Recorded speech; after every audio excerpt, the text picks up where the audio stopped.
90 plus 90 plus 13 90 days इनके अपने पास थे, 90 डेज की इनके पास डीआरसी के पास एक्सटेंशन की ऑप्शन अवेलेबल है, और उसके बाद टाइम 30 डेज, ये हो गए 210 डेज। 210 डेज जो है, इज इट एक्सपीडिशियस जस्टिस? मेरे ख्याल से एक दफ़ा तो इसको अब चांस देना ही पड़ेगा। इसमें जो इंटरलॉकटरी ऑर्डर्स जो है या इंटरिम ऑर्डर्स जो हैं, वो डीआरसी जैसे कि सीलिंग ऑफ द प्रॉपर्टी हो गया या प्रॉपर्टी हाली करवा के कब्जा बहाल करवाना, इस तरह के ऑर्डर्स जो हैं वो डीआरसी पास करेगी, तो उसके खिलाफ इसमें कोई अपील नहीं है पूरे एक्ट में। ये आपकी ओनरशिप डिक्लेयर नहीं कर रही, ये आपके एग्जिस्टिंग ओनरशिप पे जो है वो एक्ट कर रही है।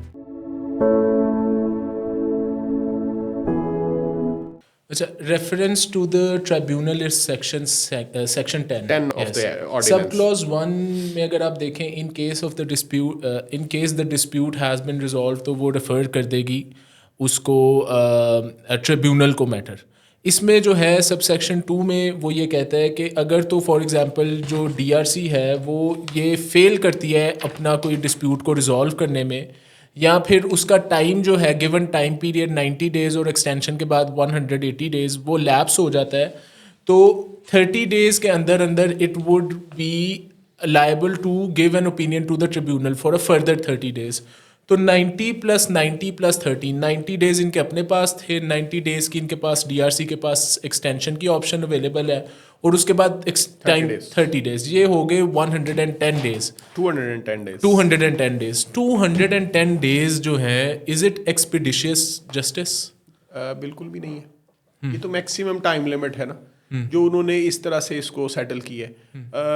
अगर इसको आप जो है वो अच्छे तरीके से इस्तेमाल करें इस पूरे के पूरे एक्ट को, तो it is a matter of 2, 3, 4, 5 days at maximum. It will take a week.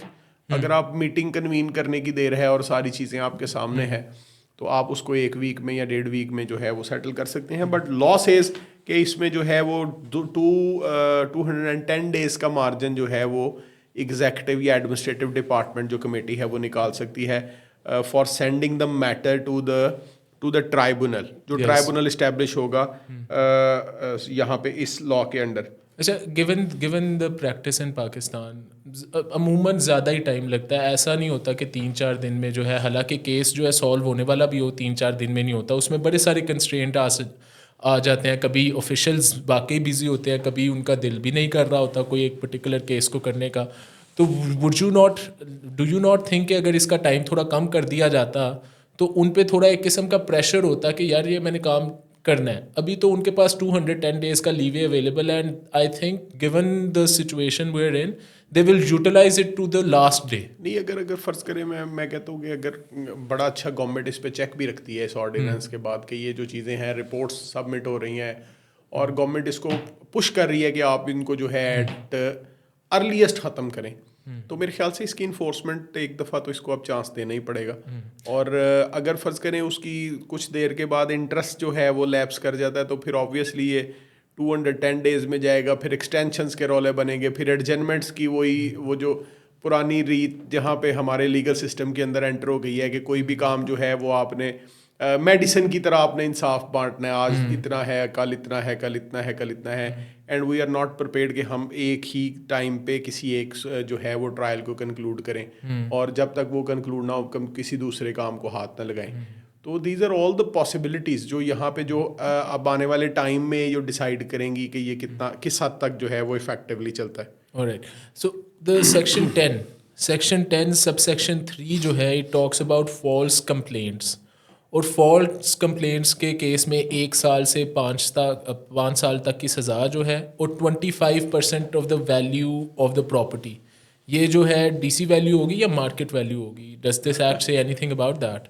नहीं, इसके रिलेटेड तो ये इसमें कोई मेंशन नहीं है। अच्छा। तो ऑब्वियसली जो प्रिवेलिंग मार्केट रेट जो है वो कैलकुलेट करना तो फिर क्वेश्चन ऑफ फैक्ट हो जाएगा। तो मेरे ख्याल से ये डिस्ट्री रेट पे ही फाइन कर ले तो ज़्यादा मुनासिब होगा। अच्छा, ये फॉल्स कंप्लेंट जो है, अब ये हम रिकमेंडेशन मतलब जो रिपोर्ट ये देगी टू द ट्राइब्यूनल, ये जो इसको पढ़ के लग रहा है, ये इन सेंस वो रिपोर्ट लग रही है जब आप 22A 22B की पटिशन फाइल करते हैं यहाँ सेशन कोर्ट में किसी पे FIR करवाने के लिए, तो वो पुलिस जो है वो रिपोर्ट देती है, तो जज जो है he is in the position कि he is not bound by that report, but if he does not accept that report, he would have to state the reasons in his order के why he is not accepting that report. इसको आप इस So is तरह it से the पढ़ें similar ना? thing? नहीं, इसको आप इस तरह से पढ़ें। सबसे पहले जो है वो ये जो पूरी की पूरी प्रोसेस होगा इस कमेटी का, don't you think this is more like an investigation और like inquiry? It is. So when there is an inquiry, there are questions of fact, there are questions of law, those are resolved, and a final report, inquiry report या investigation report, that is prepared.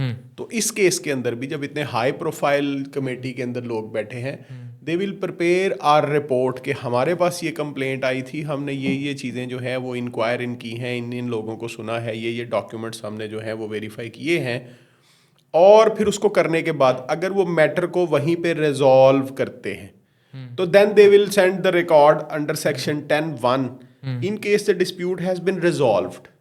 In case the dispute has been resolved, the committee shall reduce it into writing and send the same to the tribunal for its approval and for passing judgment and decree thereon. अगर तो dispute resolve हो जाता है उसी stage के ऊपर, in any means किसी भी तरह से डिस्प्यूट रिजॉल्व हो जाता है, लेकिन तो फिर वो सेंड करेंगे ये वाला रिकॉर्ड जो है टू ट्राइब्यूनल, वो अपनी रिपोर्ट, और ट्राइब्यूनल उस पर जजमेंट और डिक्री पास करेगी। बट लाइक इसमें सबसेक्शन 4 जो है वो फॉल्स कंप्लेंट की बात कर रहा है। मैं अभी फॉल्स कंप्लेंट पे नहीं आ रहा ना, मैं कह रहा हूँ ये जो प्रोसेस है वो क्या होगा कि वो आपने इन्वेस्टिगेशन या इंक्वायरी कर ली अंडर द एक्ट और आपको लगा कि ये जो है डिस्प्यूट रिजॉल्व हो गया है, तो फिर आप उसकी एक रिपोर्ट बनाएंगे जो आप सेंड कर देंगे। ठीक, डिस्प्यूट यहाँ पे रिजॉल्व हो गया, this is the first scenario.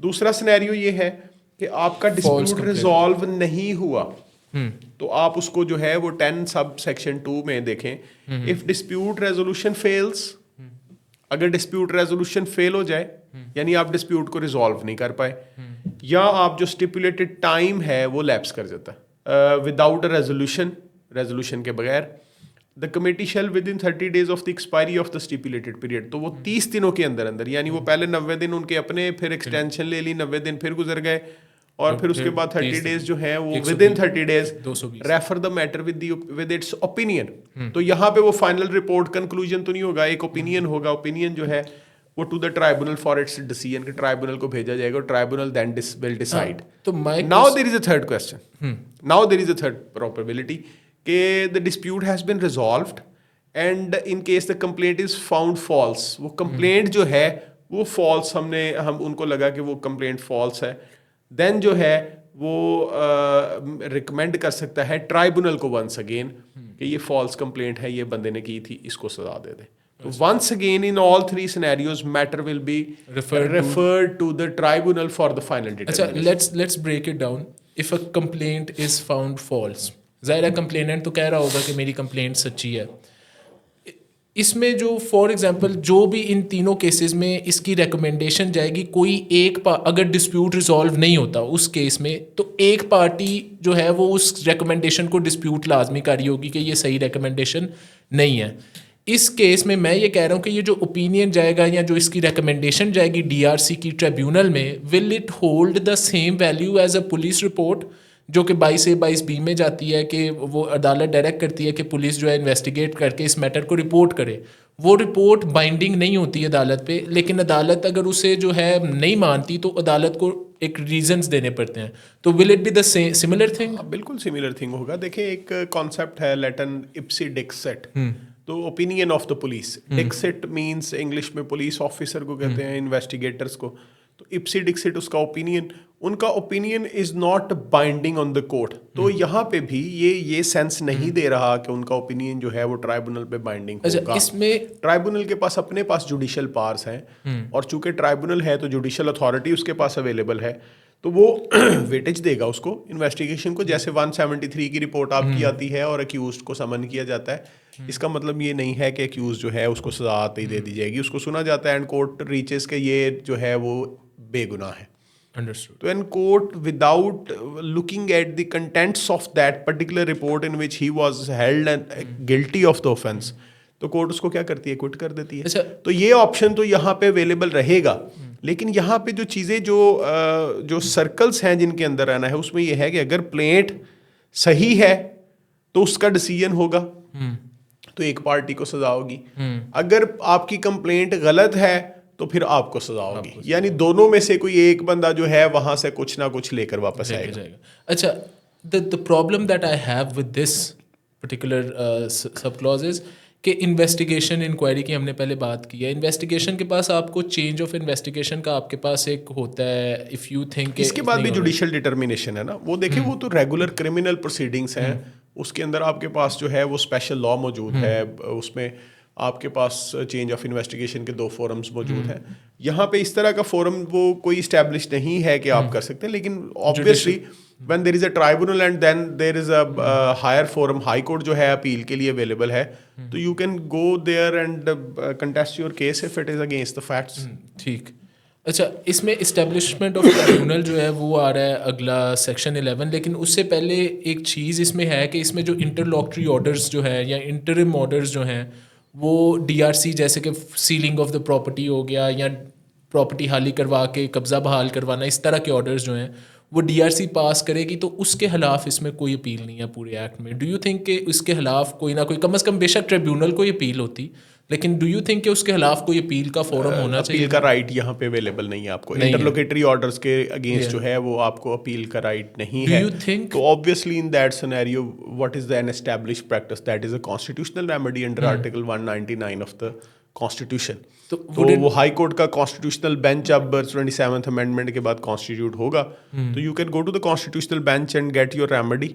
जो इलीगैलिटी जो उन्होंने कमिट की है उसके अगेंस्ट आप जा सकते हैं if there is violation of your fundamental right. ये जो है ये इंतजामिया के ऊपर भी एक्ट जो है बर्डन क्रिएट कर रहा है, हाई कोर्ट्स के ऊपर भी बर्डन क्रिएट कर रहा है। मैं इसको मैं ऐसे नहीं समझता। There are so many rights in the legal procedure के जो गैर ज़रूरी हैं। देयर आर इतनी दफ़ा डिटर्मिनेशन है, रिव्यूज़ हैं, अपील्स हैं, रिवीजन्स हैं, और फिर उसके बाद इंट्रा कोर्ट अपील्स हैं, फिर हाई कोर्ट तक, सुप्रीम कोर्ट तक, कि वो लिटिगेशन जो है वो at any stance and he नहीं हो रही।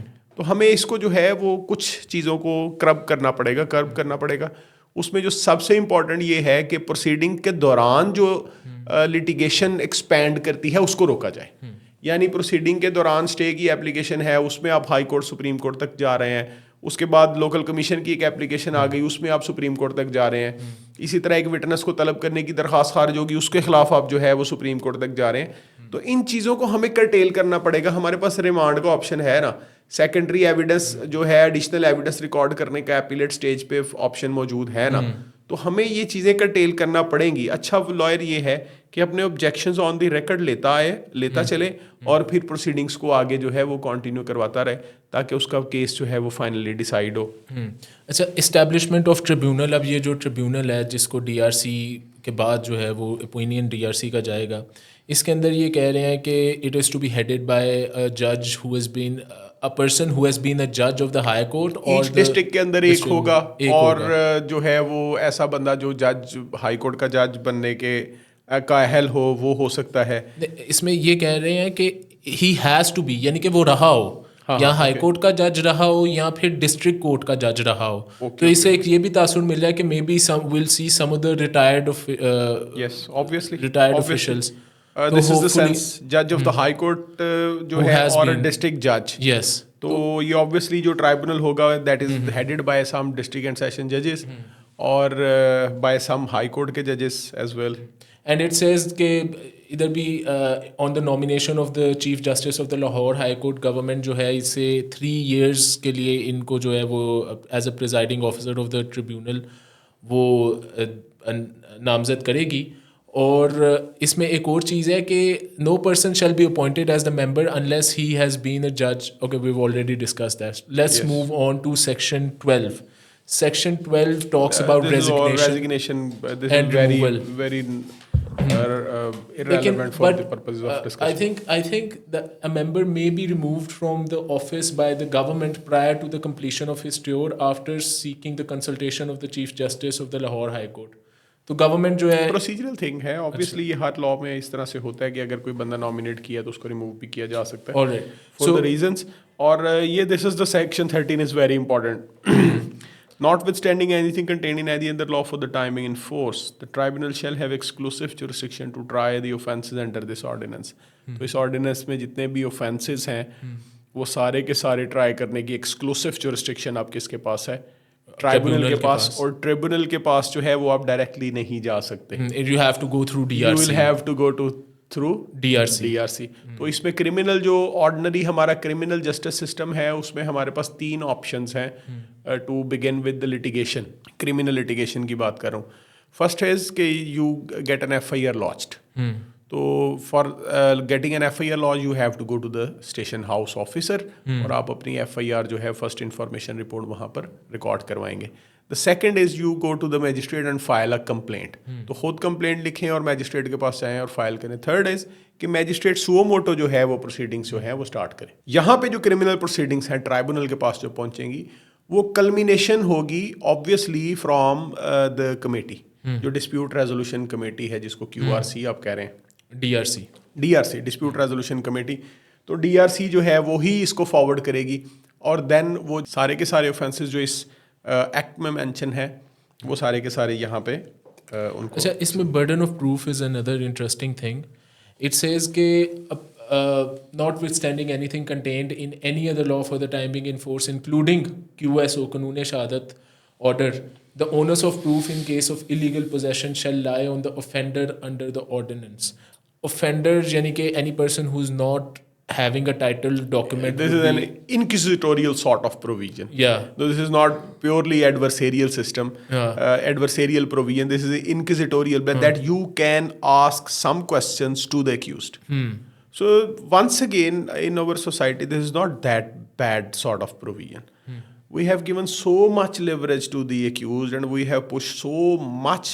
We have put so much burden on the complainant कि वो बेचारा complainant जो है legal system से जीत ही नहीं पा रहा। मिसाल के तौर पे इफ़ यू है, अगर आप जो है वो अपने आप को ओनर डिक्लेयर कर देते हैं तो this is a very sufficient thing कि मैं एक प्रॉपर्टी का खुद को ओनर साबित कर देता हूँ।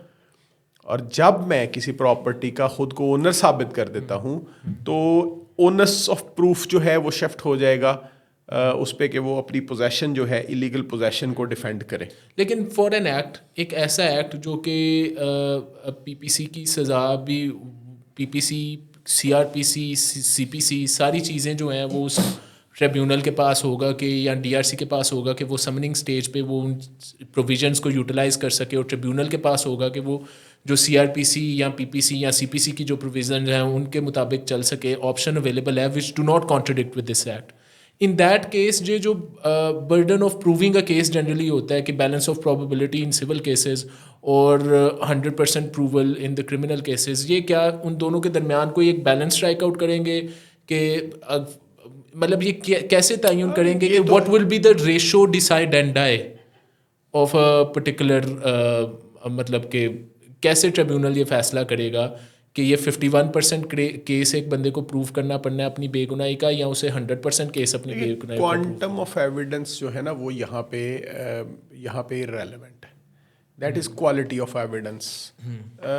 मैं कौन सा प्रूफ, मिसाल के तौर पे एक प्रॉपर्टी है, मैं उसकी रजिस्टर्ड सेल डीड कोर्ट के सामने रख देता हूँ और मैं कहता हूँ ये रजिस्टर्ड सेल डीड है मेरी and I am not in possession, Mr. B is in possession of this property and he has obtained or retained the possession illegally.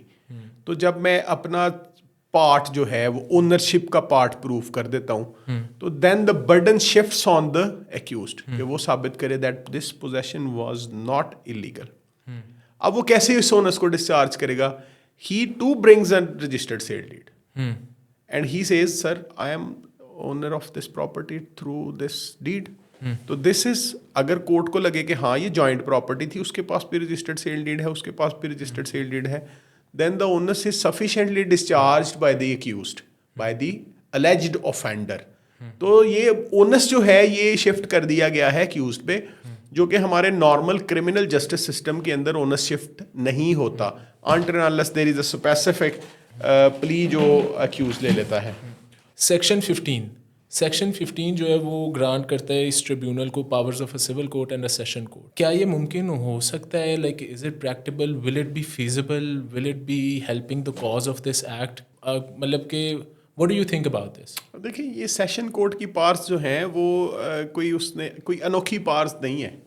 जो सीआरपीसी है उसने सेशन कोर्ट की सारी पार्स को जो है वो नरेट किया हुआ है। और सिविल कोड की जो पार्स हैं वो भी कोई अनोखी पार्स नहीं है। सिविल प्रोसीजर कोड जो है वो सारी की सारी सिविल कोड्स की पार्स को डिफाइन करता है। मिसाल के तौर पे आप जो है वो इसका जो है सेशंस कोर्ट का मैं मिसाल दे रहा हूँ आपको कि फ़र्ज़ करें ये सिविल कोड जो है वो किसी शख्स को लोकल कमीशन अपॉइंट करना चाहती है, किसी प्रॉपर्टी को एग्जामिन करना चाहती है, तो उसकी पावर जो है वो मिली हुई है सिविल प्रोसीजर कोड में। इसी तरह सेशन कोर्ट में पावर अवेलेबल है कि आप किसी भी शख्स को जो है वो समन कर लें। तो ये प्रोसीजर, ये पहले से पावर्स मौजूद हैं। तो ये भी कोई ऐसी चीज़ नहीं है। This is all good for the purposes of, चूँकि हम सीआरपीसी से एग्री करते हैं, हम सीपीसी से एग्री करते हैं कि वहाँ पावर्स भी हैं और बैलेंस भी है, तो फिर इसमें कोई गलत चीज़ नहीं है। Section 16, it talks about how the tribunal should take cognizance of any matter which is referred to it by the DRC.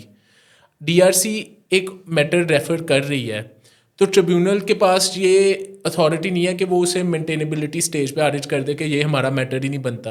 या फॉर एग्जांपल अगर एक स्पेसिफिक परफॉर्मेंस का केस चल रहा था सिविल, ये अल्टीमेटली जो है वो ये इक्विटल पे या जो है वो कन्विक्शन पे एंड होगा।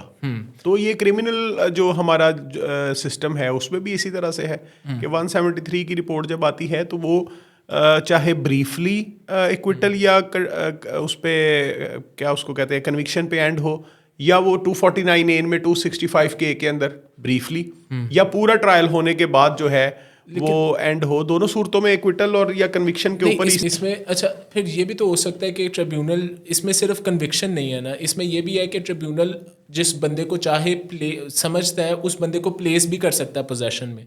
तो इन केस के मैंने अगर सिविल अदालत से स्टे लिया हुआ है उस प्रॉपर्टी में स्पेसिफिक परफॉर्मेंस के केस में, या ट्रिब्यूनल का कोई हुक्म जो है वो मेरे उस केस को प्रेजुडिस नहीं करेगा?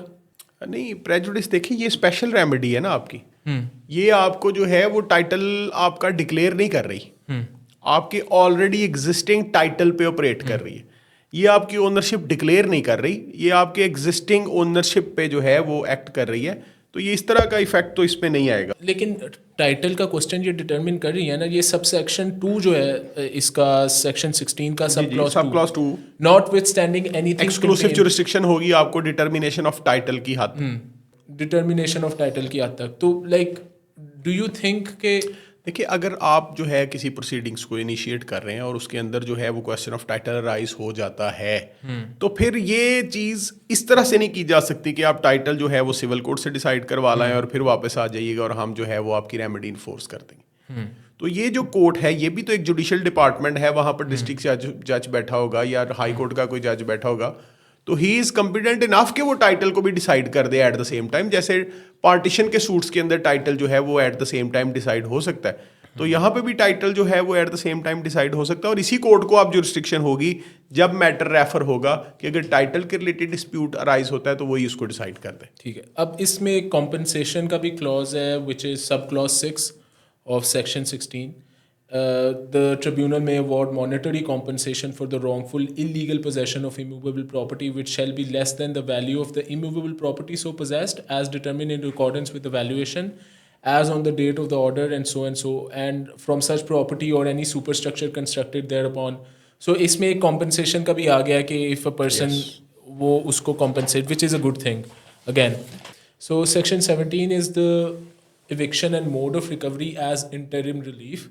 सेक्शन 17 जो है वो ये भी कहता है कि इसके जो इंटरिम ऑर्डर्स होंगे या इंटरलॉक्टरी ऑर्डर्स होंगे they are not appealable even in the high court. Yes, तो इसका मतलब है कि the only remedy that is left, अगर तो हम एक इंटरिम ऑर्डर से जो है वो एग्री नहीं करते, would be a writ petition before the high court. Obviously under the established legal system, तो जब कोई रेमेडी अवेलेबल नहीं है सादा अल्फाज में, तो then the remedy of writ is available. जो अल्टरनेटिव रेमेडी कोई आपको अल्टरनेट रेमेडी अवेलेबल नहीं है, तो यहाँ पे जो है ये एंड स्टेज पे है that tribunal may at any stage of the case regulate the possession of the immovable property. तो कोर्ट किसी भी स्टेज पे पोजेशन को जो है वो रेगुलेट कर सकती है कि पोजेशन मिस्टर ए के पास रहे या मिस्टर बी के पास रहे या इंटरचेंज हो एंड इशू सच इंटरम, और वो इंटरम ऑर्डर्स भी जो है वो फाइल कर सकते हैं।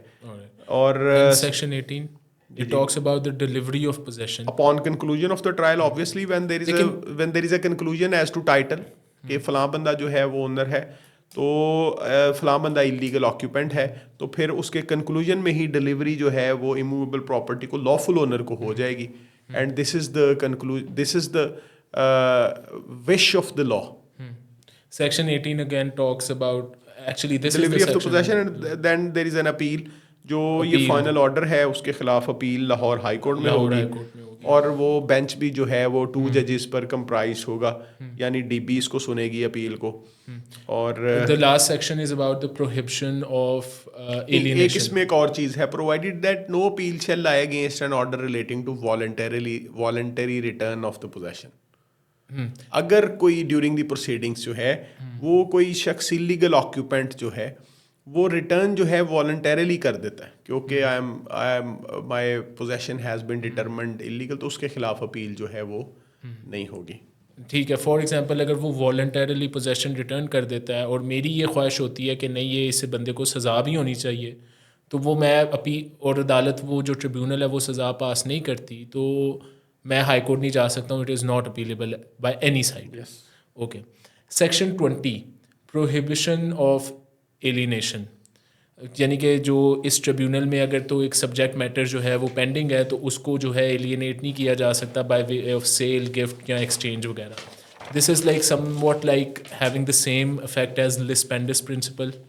ऑब्वियसली जब आप इतनी बड़ी प्रोसीडिंग्स जो हैं वो एक किसी इमूवेबल प्रॉपर्टी के रिलेटेड कर रहे हैं, तो सब्जेक्ट मैटर को प्रोटेक्ट करना जो है वो तो मैंडेटरी है। अगर सब्जेक्ट मैटर जो है वही एलियनेट हो जाता है, डिस्पोज ऑफ हो जाता है, तो देन प्रोसीडिंग सारी तो फ्रस्ट्रेट हो जाएंगी। Section 21 this is the important thing once again, where at any stage prior to the submission of the reference by the committee to the committee to tribunal, the tribunal, Yes, committee BRC. को, yes, committee के पास tribunal के पास जाने से पहले possession of the disputed immovable property is voluntarily restored Yes. to the lawful owner and such restoration is approved by the tribunal. No further proceeding under the ordinance shall be shall be continued. अगर tribunal के पास जो है proceedings जाने से पहले वो voluntarily reduce कर दिया जाता है, तो दिस इज डिस्प्यूट रिजॉल्व्ड। तो ये ट्राइब्यूनल को तो भेजेंगे फाइनल जजमेंट और डिक्री के लिए, लेकिन उसमें जो है वो प्रोसीडिंग्स कोई फर्दर नहीं होगी, यानी कोई कन्विक्शन नहीं होगी, सजा नहीं होगी। And then there would be the premise and staff, यानी कि इनका जिस तरह स्टाफ वगैरह रेगुलेट होगा, these are all self explanatory procedural things yes, जो public prosecutor होगा। हाँ, section 24 is something that I want to talk about. It talks about indemnity. No suit, prosecution or other legal proceedings shall lie against any member, officer or official acting under the ordinance in good faith. This is very normal. हर एक जो judicial proceedings हैं उनमें indemnity हासिल है judicial officers को, presiding officers को, तो this is once again a very common thing. But you see इसमें एक चीज़ है ना कि अगर तो फॉर एग्जांपल एक सिविल कोर्ट में आपका केस चल रहा है, आप जज साहब से नहीं satisfied, although you can not like initiate proceedings against him और her, you can still get her changed. आप एक एप्लीकेशन देते हो सेशन जज को, उनको जो है केस ट्रांसफ़र करवा लेते हो, आपके पास ये रेमेडी यहाँ अवेलेबल है। इन क्रिमिनल केसेस वहाँ इन्वेस्टिगेशन स्टेज पे आप तफ्तीशी चेंज करवा सकते हो। ये दोनों डिफरेंट सिनेरियोज में आपके पास स्टिल रेमेडी अवेलेबल होती है कि आप किसी और के पास लगवा लो। इस लॉ के अंदर ऐसी कोई रेमेडी अवेलेबल नहीं है। Transfer from one tribunal to the other tribunal ये तो अवेलेबल यहाँ पे नहीं है, लेकिन नहीं डीआरसी नॉट ट्राइब्यूनल, अब डीआरसी से भी ट्रांसफर नहीं करवा सकते। इवन डीआरसी हो या ट्राइब्यूनल हो, आप दोनों को एट द सेम टाइम जो है वो डिटरमिन डिस्कस कर लें कि दोनों का यहाँ पर मेंशन नहीं है कि क्या एक जो है डिस्ट्रिक्ट डिस्प्यूट रेजोल्यूशन कमेटी से किसी और डिस्प्यूट रेजोल्यूशन कमेटी को ये ट्रांसफ़र किया जा सकता है या किसी एक ट्राइब्यूनल से किसी और ट्राइब्यूनल को ट्रांसफ़र किया जा सकता है। तो यहाँ पे तो इसका प्रोसीजर नहीं है। बट डोंट यू थिंक के principles of natural justice are there if there is a bias. For example एक डीपीओ है वो बाइस्ड है मेरे रिलेटेड किसी वजह से, या डीपीओ का अपना भाई जो है वो उसमें इन्वॉल्व है, तो there is a principle of natural justice जिसको आप जो है वो 199 में चैलेंज कर सकते हैं, आर्टिकल 199 में, कि ये जो डिस्ट्रिक्ट कमिश्नर है ये इस वजह से बाइस्ड है, तो ही इज़ नॉट एलिजिबल कि ये बात सुने and it may be transfer to someone else.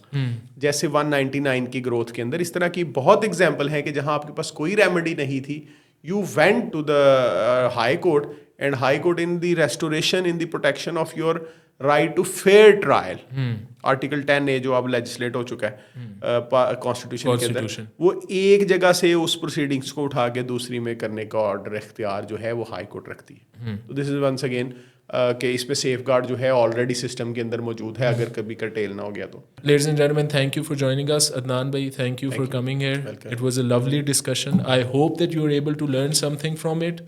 Do keep watching us. Do hit the like and subscribe button and help us grow and bring these very educational videos for you guys. Thank you.